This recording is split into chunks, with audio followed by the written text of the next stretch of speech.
Representatives from emerging economies representing almost half of the world's population, including China and Russia, are meeting in South Africa for a key summit aimed at fortifying their alliance, seen as a counterweight to so-called Western dominance of global institutions. We cooperate on the principles of equality, partnership, support, respect for each other's interests. And this is the essence of the future-oriented strategic course of our association.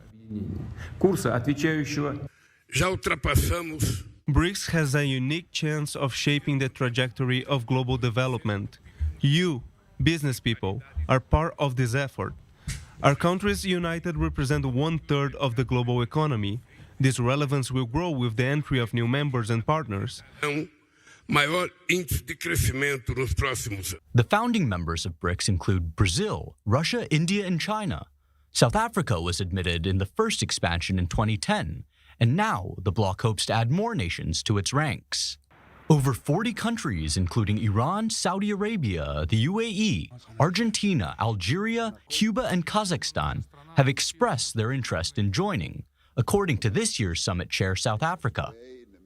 South Africa and China have similar views with regard to the expansion of BRICS membership, and we look forward to the discussions that we are going to have with other BRICS leaders later today during our retreat.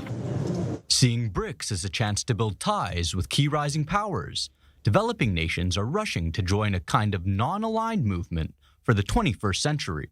But expansion creates more division than common ground between prospective members.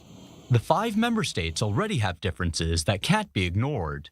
India and China have periodically clashed along their disputed border, adding to the challenge of decision-making in the group that relies on consensus.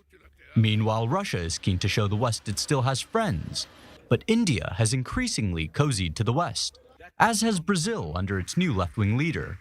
Comments from Brazil's Lula pointed to the divergence of vision for the bloc. We do not want to be a counterpoint to the G7, G20, or the United States. We just want to organize ourselves. So as the BRICS convenes for its 15th annual summit, rapid expansion won't necessarily strengthen the group. Rather, it could make the organization more incoherent and unable to reach consensus on key issues.